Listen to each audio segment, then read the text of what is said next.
ಕರ್ನಾಟಕದ ಚುನಾವಣೆ ಪ್ರಕ್ರಿಯೆ. ಕರ್ನಾಟಕದಲ್ಲಿ ಯಾವ ರೀತಿ ಚುನಾವಣೆ ಅದರ ಗಾಂಭೀರ್ಯತೆ, ಪ್ರಚಾರದ ಸಂದರ್ಭದಲ್ಲಿ ಯಾವ ರೀತಿ ಅಧಿಕಾರಿಗಳು ನಮ್ಮ ಬೆನ್ನಿಂದೆ ಬೀಳ್ತಾರೆ, ಪ್ರಚಾರ ಸಾಮಗ್ರಿಗಳನ್ನು ಬಳಸ್ತಕ್ಕಂಥ ವಿಚಾರ ಇರ್ಬೋದು, ಮತ್ತು ಕಾರ್ಯಕ್ರಮಗಳಲ್ಲಿ ನಮ್ಮಿಂದನೇ ಒಬ್ಬರು ಶ್ಯಾಡೋ ಅಬ್ಸರ್ವರ್ ಒಬ್ಬರು ನಮ್ಮಿಂದನೇ ಕ್ಯಾಮ್ರಾ ಇಟ್ಕೊಂಡು ಓಡಾಡ್ತಾರೆ. ಆದರೆ ಇಲ್ಲಿ ನೋಡಿದಾಗ ನನಗೆ ಅದ್ಯಾವುದು ಕಾಣ್ತಾ ಇಲ್ಲ. ಬಹುಶಃ ಶೇಷನ್ ಅವರು ಒಂದು ಚುನಾವಣಾ ಸುಧಾರಣೆ ತರ್ತಕ್ಕಂಥ ಒಂದು ಪ್ರಯತ್ನ ಏನು ಮಾಡೋದಕ್ಕಿಂತ ಮುಂಚಿತವಾಗಿ ಏನಿತ್ತು ಪೂರ್ವದಲ್ಲಿ, ಆ ರೀತಿ ಪರಿಸ್ಥಿತಿ ಇವತ್ತು ನಾನು ನೋಡ್ತಾ ಇದ್ದೀನಿ. ನಮ್ಮಲ್ಲಿ ಪೋಸ್ಟರ್ ಸಹ ಹಚ್ಚೋಂಗಿರಲಿಲ್ಲ. ಖಾಸಗಿ ಜಾಗದಲ್ಲಿ ಏನೋ ಸರ್ಕಾರಿ ಜಾಗದಲ್ಲಿ ಯಾವುದೇ ಪೋಸ್ಟರ್ ಚುನಾವಣೆಗೆ ಸಂಬಂಧಪಟ್ಟಂತೆ ಪೋಸ್ಟರ್ ಹಚ್ಚೋಗಿಲ್ಲ. ಮತ್ತು ಬೇರೆ ಬೇರೆ ನಿಬಂಧನೆಗಳಿತ್ತು. ಮತ್ತು 40 ಲಕ್ಷದ ಮಿತಿ ಏನಿತ್ತು, ಆ ಮಿತಿ ಒಳಗೆ ಚುನಾವಣೆಯನ್ನು ನಿರ್ವಹಣೆ ಮಾಡ್ತಕ್ಕಂಥದ್ರ ಬಗ್ಗೆ ಹೆಚ್ಚು ಅದ್ರ ಬಗ್ಗೆ ಒಂದು ನಮ್ಮ ಬೆನ್ನಿಂದ ಬೀಳ್ತಕ್ಕಂಥದ್ದನ್ನ ನೋಡಿದ್ವಿ. ಆದರೆ ಇಲ್ಲಿ ನೋಡಿದಾಗ ಅದ್ಯಾವುದು ನಮ್ಗೆ ಕಾಣ್ತಾ ಇಲ್ಲ. ನನಗೆ ಇದೇನು ಈ ದೇಶದಲ್ಲಿ ಒಂದೊಂದು ರಾಜ್ಯದಲ್ಲಿ ಒಂದೊಂದು ರೀತಿಯಾದಂಥ ಚುನಾವಣೆ ಒಂದು ವ್ಯವಸ್ಥೆ ಇದೆಯಾ ಅಂತಕ್ಕಂಥದ್ದು ಬಹುಶಃ ನನಗೆ ಈಗ 15-20 ದಿವಸದಿಂದ ನೋಡ್ತಾ ಇದ್ದಾಗ ಅನಿಸ್ತು. ಅದರಿಂದ ಬಹುಶಃ ಸಂಪೂರ್ಣವಾಗಿ ಕೇಂದ್ರ ಸರ್ಕಾರದ ಹಿಡಿತದಲ್ಲಿ ಚುನಾವಣಾ ಆಯೋಗ ಇದೆ, ಕೇಂದ್ರದ ಚುನಾವಣಾ ಆಯೋಗ ಇದೆ ಅಂತಕ್ಕಂಥದ್ದು ಬಹುಶಃ ಇಲ್ಲಿ ಕಾಣ್ತಾ ಇದೆ. ಮೇಲ್ನೋಟಕ್ಕಂತೂ ಖಂಡಿತ ಕಾಣುತ್ತೆ. ಸರ್, ಈಗ ಬಹಳ ದಿನದಿಂದ ಓಡಾಡ್ತಿದ್ದೀರಿ ನೀವು. ಡೆಲ್ಲಿಲಿ ಎಷ್ಟು ಸೀಟ್ಗಳ ನಿರೀಕ್ಷೆಯಲ್ಲಿದ್ದೀರಿ? ಹೇಗಿದೆ ಫೈಟ್ ಕಾಂಗ್ರೆಸ್? ನೋಡಿ, ನಾನು ಹೆಚ್ಚು ಗಮನ ಕೊಟ್ಟಿರ್ತಕ್ಕಂಥದ್ದು ಒಂದೇ ವಿಧಾನಸಭಾ ಕ್ಷೇತ್ರ, ಕಸ್ತೂರ್ಬಾ ನಗರ. ನಾನು ಇಲ್ಲಿ ಬಹಳ ಸ್ಪಷ್ಟವಾಗಿ ಹೇಳಬಲ್ಲೆ, ಖಂಡಿತ ಕಸ್ತೂರ್ಬಾ ನಗರ್ನ ವಿಧಾನಸಭಾ ಕ್ಷೇತ್ರದಲ್ಲಿ ಕಾಂಗ್ರೆಸ್ ಪಕ್ಷದ ಅಭ್ಯರ್ಥಿ ಅಭಿಷೇಕ್ ದತ್ ಅವರು ಒಳ್ಳೆಯ ಅಂತರದಲ್ಲಿ ಗೆಲ್ತಾರೆ ಅಂತಕ್ಕಂಥದ್ದು ನಮಗೆ ಬಹಳ ಸ್ಪಷ್ಟವಾಗಿ ಆ ನಂಬಿಕೆ ಮೂಡಿದೆ. ದಿನೇ ದಿನೇ ಜನರ ಅವರ ಮೇಲಿರ್ತಕ್ಕಂಥ ವಿಶ್ವಾಸವನ್ನು ವ್ಯಕ್ತಪಡಿಸ್ತಾ ಇರ್ತಕ್ಕಂಥದ್ದು ನೋಡ್ಬೋದು. ಮತ್ತು ನಮ್ಮ ನಾಯಕರು ಬಂದಾಗ ಜನ ಸಂದಣಿ ಇರ್ಬೋದು. ಬಹುಶಃ ದೆಹಲಿಯ ಚುನಾವಣೆ ಒಂದು ವ್ಯವಸ್ಥೆಯಲ್ಲಿ ಈ ರೀತಿಯಾಗಿ ಜನ ಸೇರ್ತಕ್ಕಂಥದ್ದು ಬರುವಂಥದ್ದು ವಿರಳ ಅಂಥೇಳಿ ನಾನು ಕೇಳ್ಪಟ್ಟೆ. ಆದರೆ ಅಭಿಷೇಕ್ ದತ್ ಅವರು ನಿರಂತರವಾಗಿ 5 ವರ್ಷ ಸೋತಿದ್ರು ಸಹ ಜನರ ಮಧ್ಯೆ, ಜನರ ವಿಚಾರವಾಗಿ ಅಧಿಕಾರಿಗಳ ಜೊತೆ ಗುದ್ದಾಟ ಇರ್ಬೋದು, ಅಥವಾ ನ್ಯಾಯಾಲಯದಿಂದ ಒಂದು ಕೆಲವು ಪರಿಹಾರಗಳನ್ನು ಕೊಂಡ್ಕೊಳ್ತಕ್ಕಂಥ ನಿಟ್ಟಿನಲ್ಲಿ ಜನರಿಗೆ ಭಾಳ ಸಮೀಪವಾಗಿರ್ತಕ್ಕಂಥವರಾಗಿ ಕಾಣ್ತಾ ಇದೆ. ಅದರಿಂದ ಒಟ್ಟಾರೆಯಾಗಿ ಬೇರೆ ಕೆಲವು ನಾನು ಚರ್ಚೆ ಮಾಡಿದಾಗ ನಮ್ಮ ಮುಖಂಡರು ಇವರು ಬಂದಾಗ ಕಾಂಗ್ರೆಸ್ನ ಏನು ಮತಗಳಿಕೆ ಏನಿದೆ ಕಳೆದ 2 ಚುನಾವಣೆಗೆ ಹೋಲಿಸಿದಾಗ ಖಂಡಿತ ಭಾಳ ಉತ್ತಮಗೊಳ್ತಕ್ಕಂಥ ಅವಕಾಶ ಇದೆ. ಮತ್ತೆ ಕಾಂಗ್ರೆಸ್ ಇಲ್ಲಿ ದೆಹಲಿಯಲ್ಲಿ ನೆಲೆ ಕಂಡುಕೊಳ್ತಕ್ಕಂಥ ಒಂದು ಎಲ್ಲ ಸೂಚನೆಗಳನ್ನು ನೋಡ್ತಾ ಇದ್ದೇವೆ. ಸರ್, ಈಗ ಸ್ಟೇಟಿಗೆ ವಿಚಾರಕ್ಕೆ ಸಂಬಂಧಪಟ್ಟ ಹಾಗೆ ಒಂದು ಕಡೆ ಹೈಕಮಾಂಡ್ ನಾಯಕರು ಹೇಳ್ತಾರೆ ಮುಖ್ಯಮಂತ್ರಿ ಬಗ್ಗೆ ಚರ್ಚೆ ಮಾಡಬಾರ್ದು ಹಾಗೆ ಅಂತ. ನಿನ್ನೆ ಚನ್ನಪಟ್ಟಣದಲ್ಲಿ ಸಮಾವೇಶದಲ್ಲಿ ಬಹಿರಂಗವಾಗಿ ಬಾಲಕೃಷ್ಣ ಅವರು ಹೇಳ್ತಾರೆ ಡಿ.ಕೆ. ಶಿವಕುಮಾರ್ ಅವರು ಮುಖ್ಯಮಂತ್ರಿ ಆಗಬೇಕು. ನೋಡಿ, ಈಗ ಮುಖ್ಯಮಂತ್ರಿ ಆಗಬೇಕು ಆಗಬಾರ್ದು ಅಂತಕ್ಕಂಥದ್ದು ಇವತ್ತು ಎಲ್ಲರೂ ಮುಖ್ಯಮಂತ್ರಿ ಆಗ್ಬೋದು. ನಾಳೆ ನಿಮಗೂ ಅವಕಾಶ ಬಂದಾಗ ನೀವು ಮುಖ್ಯಮಂತ್ರಿ ಆಗ್ಬೋದು.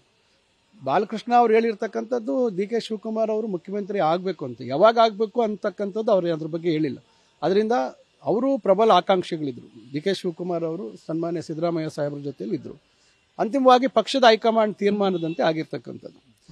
ಈಗ ಯಾರೇ ಏನೇ ಮಾತಾಡಲಿ ಕೂಡ ಪಕ್ಷದ ಹೈಕಮಾಂಡ್ ಏನು ತೀರ್ಮಾನ ಮಾಡುತ್ತೆ ಅಂತ ಹೇಳ್ತಕ್ಕಂಥದ್ದು ಸನ್ಮಾನ್ಯ ಸಿದ್ದರಾಮಯ್ಯ ಸಾಹೇಬರು ಭಾಳ ಸ್ಪಷ್ಟವಾಗಿ ಹೇಳಿದ್ದಾರೆ. ಅದರ ಬಗ್ಗೆ ಚರ್ಚೆ ಮಾಡೋಂಥದ್ದಿಲ್ಲ. ಶಿವಕುಮಾರ್ ಒಬ್ಬರು ಮುಖ್ಯಮಂತ್ರಿಗಳ ಸ್ಥಾನದ ಆಕಾಂಕ್ಷಿ ಅಂತಕ್ಕಂಥದ್ದು ಇಡೀ ರಾಜ್ಯಕ್ಕೆ ಗೊತ್ತಿರ್ತಕ್ಕಂಥದ್ದು. ಅದರಿಂದ ಅದನ್ನು ಅವರು ಅಲ್ಲಿ ಹೇಳಿರ್ಬೋದು, ಯಾವಾಗ ಏನು ಅಂತಕ್ಕಂಥದ್ರ ಬಗ್ಗೆ ಅಲ್ಲೇನು ಯಾವುದೇ ರೀತಿ ವ್ಯಾಖ್ಯಾನ ಮಾಡಿಲ್ಲ. ಅದರಿಂದ ಅದಕ್ಕೆ ಹೆಚ್ಚು ಅದಕ್ಕೆ ಏನು ಗಮನ ಅದ್ರ ಬಗ್ಗೆ ಏನೋ ಚರ್ಚೆಗಳು ಮಾಡ್ತಕ್ಕಂಥದ್ದು, ಅದ್ರ ಬಗ್ಗೆ ಮತ್ತೊಂದು ಏನೋ ವಿಶ್ಲೇಷಣೆಗಳು ಮತ್ತೊಂದು ಮಾಡೋಂಥ ಅವಶ್ಯಕತೆ ಏನಿಲ್ಲ. ಭಾಳ ಸ್ಪಷ್ಟವಾಗಿ ಸನ್ಮಾನ್ಯ ಮುಖ್ಯಮಂತ್ರಿಗಳು ಹೇಳಿದ್ದಾರೆ, ಪಕ್ಷದ ಹೈಕಮಾಂಡ್ ಏನು ತೀರ್ಮಾನ ಮಾಡುತ್ತೆ ಅದಕ್ಕೆ ನಾವೆಲ್ಲರೂ ಬದ್ಧ ಅಂತಕ್ಕಂಥದ್ದು. ನಾವೆಲ್ಲರೂ ಆ ವಿಚಾರದಲ್ಲಿ ಯಾವುದೇ ರೀತಿ ಭಿನ್ನಾಭಿಪ್ರಾಯ ಇಲ್ಲ. ಸರ್, ಇದು ಒಂದು ಪಾರ್ಟ್. ಈಗ ಇನ್ನೊಂದು ಪಾರ್ಟಲ್ಲಿ ದಲಿತ ನಾಯಕರು, ವಿಶೇಷವಾಗಿ ಕೆ.ಎನ್. ರಾಜಣ್ಣ ಅವರೆಲ್ಲರೂ ಈಗ ದೆಹಲಿಗೆ ಬರ್ತಿದ್ದಾರೆ, ಹೈಕಮಾಂಡ್ ಭೇಟಿಯಾಗಕ್ಕೆ ಪ್ರಯತ್ನ ಪಡ್ತಾ ಇದ್ದಾರೆ. ಒಂದು ಕಡೆ ಮಾತಾಡಬೇಡಿ ಅಂತಂದ್ರೂ ಕೂಡ ಈ ಸರ್ಕಸ್ ಮುಂದೆ ಹೊರದಿದೆ. ಸಚಿವರು ಬಂದು ಈಗ ಡೆಲ್ಲಿ ಹಂತದಲ್ಲಿ ಮಾತಾಡ್ಲಿಕ್ಕೆ ಶುರು ಮಾಡಿದ್ದಾರೆ. ನೋಡಿ, ಈಗ ಯಾವ ವಿಚಾರಕ್ಕೆ ಅವರು ಎಲ್ಲ ಹಿರಿಯ ಸಚಿವರಿದ್ದಾರೆ, ಜವಾಬ್ದಾರಿ ಸ್ಥಾನದಲ್ಲಿದ್ದಾರೆ, ಯಾವ ವಿಚಾರಕ್ಕೆ ಅವರು ದೆಹಲಿಗೆ ಬರ್ತಾ ಇದ್ದಾರೆ ಅಂತಕ್ಕಂಥ ಮಾಹಿತಿ ನನಗಿಲ್ಲ. ಈಗ ದೆಹಲಿಗೆ ಬಂದಿದ್ದ ಮಾತ್ರಕ್ಕೆ ಇದೇ ವಿಚಾರಕ್ಕೆ ಬಂದಿದ್ದಾರೆ ಅಂತಕ್ಕಂಥದ್ದು. ಈಗ ನಾನು ದೆಹಲಿಗೆ ಬಂದಿದ್ದೀನಿ, ಆಗ ಮಾತ್ರಕ್ಕೆ ಯಾವುದೋ ಪಕ್ಷದ ವಿಚಾರಕ್ಕೆ ಬಂದಿದ್ದೀನಿ, ಪಕ್ಷದ ಜವಾಬ್ದಾರಿ ನಿಭಾಯಿಸಕ್ಕೆ ಬಂದಿದ್ದೀನಿ. ಅವರು ಅಥವಾ ಇಲಾಖೆಗೆ ಸಂಬಂಧಪಟ್ಟ ವಿಚಾರಕ್ಕೆ ಬರ್ತಾ ಇದ್ದಾರಾ, ಇಲ್ಲ ಬೇರೆ ಖಾಸಗಿ ವಿಚಾರಕ್ಕೆ ಬರ್ತಾ ಇದ್ದಾರಾ, ಇದ್ಯಾವುದು ಸ್ಪಷ್ಟತೆ ಇಲ್ದಿರ ನಾವು ಯಾಕೆ ಊಹೆ ಮಾಡಬೇಕು? ಊಹೆ ಮಾಡೋಂಥ ಅವಶ್ಯಕತೆ ಇಲ್ಲ. ಸರ್, ಈಗ ತುಮುಲ್ ವಿಚಾರವಾಗಿ ಆಗಿರೋ ಗೊಂದಲಗಳು ಇವತ್ತು ಮತ್ತೆ ಗುಬ್ಬಿ ಶ್ರೀನಿವಾಸ್ ಅವರು ಮತ್ತೆ ಆಕ್ರೋಶ ವ್ಯಕ್ತಪಡಿಸಿದ್ದಾರೆ. ನಾಯಕರುಗಳಿಂದ ಹಿಂಗಾಗ್ತಾ ಇದೆ, ಕೆಲವು ನಾಯಕರುಗಳಿಂದ ಅವ್ರವ್ರ ನಿರ್ಧಾರಗಳು ತಗೊಳ್ತಾ ಇದ್ದಾರೆ, ಜನರ ಪರವಾಗಿ ಅವ್ರು ತಗೊಳ್ತಿಲ್ಲ, ಅಧಿಕಾರ ಇದೆ ಅನ್ನೋ ಕಾರಣಕ್ಕೆ ಹೆಂಗ್ ಬೇಕಂಗ್ ನಿರ್ಧಾರಗಳು ತಗೊಳ್ತಿದ್ದಾರೆ, ಪಾರ್ಟಿನ ಕೆಲವು ನಿರ್ಲಕ್ಷ್ಯ ಮಾಡ್ತಿದ್ದಾರೆ ತಮ್ಮ ವೈಯಕ್ತಿಕ ಹಿತಾಸಕ್ತಿಗೋಸ್ಕರ ಅನ್ನುವಂತ ಆಕ್ರೋಶವನ್ನು ವ್ಯಕ್ತಪಡಿಸಿದ್ದಾರೆ. ನೋಡಿ, ಈಗ ತುಮಕೂರು ಹಾಲು ಒಕ್ಕೂಟದ ವಿಚಾರದಲ್ಲಿ ಸ್ವಲ್ಪ ಅಲ್ಲಿ ಗೊಂದಲ ಆಗಿರ್ತಕ್ಕಂಥದ್ದು ಗೊತ್ತಿರ್ತಕ್ಕಂಥ ವಿಚಾರ. ಬಿ ಶ್ರೀನಿವಾಸ್ ಅವರು ಶ್ರೀಮತಿ ಅವ್ರನ್ನ ಅಧ್ಯಕ್ಷರು ಮಾಡಬೇಕು ಅಂತಿದ್ರು. ಆದರೆ ಅಲ್ಲಿ ಬೇರೆ ರೀತಿಯಾಗಿ ಅಲ್ಲಿ ಪಾವಗಡ ವಿಧಾನಸಭಾ ಕ್ಷೇತ್ರದ ಶಾಸಕರಾಗಿರ್ತಕ್ಕಂಥ ವೆಂಕಟೇಶ್ ಅವ್ರನ್ನ ಅಧ್ಯಕ್ಷರು ಮಾಡಿದ್ರು. ಬಹುಶಃ ಎಲ್ಲೋ ಒಂದು ಕಡೆ ಕೂತು ಚರ್ಚೆ ಮಾಡಿ ಎಲ್ಲರೂ ಒಮ್ಮತದ ತೀರ್ಮಾನ ಮಾಡಿದರೆ ಬಹುಶಃ ಅದು ಈ ರೀತಿ ಗೊಂದಲ ಸೃಷ್ಟಿ ಆಗ್ತಾ ಇರಲಿಲ್ಲ. ಇದೆಲ್ಲ ಸಹಜ. ಇದು ಒಂದು ಪಕ್ಷ ಅಂದಮೇಲೆ ಇಂಥ ಕೆಲವು ಸಂದರ್ಭಗಳು ಸನ್ನಿವೇಶಗಳು ಉದ್ಭವ ಆಗ್ತವೆ. ಖಂಡಿತ ಅದು ದೊಡ್ಡವರ ಮಟ್ಟದಲ್ಲಿ ಅವ್ರನ್ನೆಲ್ಲರನ್ನು ಕೂರಿಸಿ ಅದನ್ನು, ಯಾಕಂದರೆ ನಮ್ಮ ಗೃಹ ಸಚಿವರ ಒಂದು ಜಿಲ್ಲೆ ಅವರು ಉಸ್ತುವಾರಿ ಇರ್ತಕ್ಕಂಥದ್ದು, ಖಂಡಿತ ಅವರೆಲ್ಲರೂ ಕೂತು ಎಲ್ಲರನ್ನ ಒಟ್ಟಿಗೆ ತೆಗೆದುಕೊಂಡು ಹೋಗ್ತಕ್ಕಂಥ ಕೆಲಸ ಮಾಡ್ತಾರೆ, ಸಮಸ್ಯೆಯನ್ನು ಬಗೆಹರಿಸ್ತಾರೆ ಅಂತಕ್ಕಂಥ ವಿಶ್ವಾಸ ಇದೆ. ಮತ್ತೆ ರಾಜಣ್ಣ ಅವರು ಇನ್ನೊಂದು ಹೈಕಮಾಂಡ್ ಲೆಟರ್ ಬರೆದಿದ್ದಾರೆ.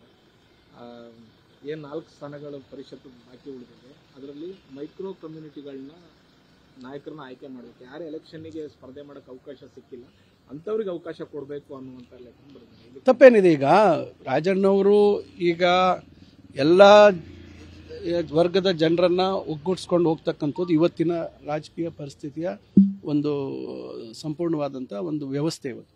ಅದರಿಂದ ಇವತ್ತು ಅವರು ಆ ರೀತಿ ಪಡಿಸಿರುವಂಥದ್ರಲ್ಲಿ ತಪ್ಪೇನಿಲ್ಲ. ಯಾರಿಗೆ ಅವಕಾಶ ವಂಚಿತರಾಗ್ತಾರೆ, ಯಾರಿಗೆ ಚುನಾವಣೆಯಲ್ಲಿ ಸ್ಪರ್ಧೆ ಮಾಡೋಂಥದ್ದಕ್ಕೆ ಅವಕಾಶ ಸಿಗೋದಿಲ್ಲ, ಅವ್ರನ್ನ ಪರಿಗಣಿಸಿ ಅಂತ ಹೇಳಿ ಅವರ ಅಭಿಪ್ರಾಯ ವ್ಯಕ್ತಪಡಿಸೋದ್ರಲ್ಲಿ ಪಕ್ಷದ ಹಿತದೃಷ್ಟಿಯಲ್ಲಿ ವ್ಯಕ್ತಪಡಿಸುವಂಥದ್ರಲ್ಲಿ ಯಾವುದೇ ತಪ್ಪಿಲ್ಲ ಅಂತ ನನ್ನ ಅಭಿಪ್ರಾಯ. ನ್ಯೂಸ್ ಫಸ್ಟ್ ನಿರ್ಭೀತಿಯಿಂದ ನಿಮ್ಮ ಪರವಾಗಿ.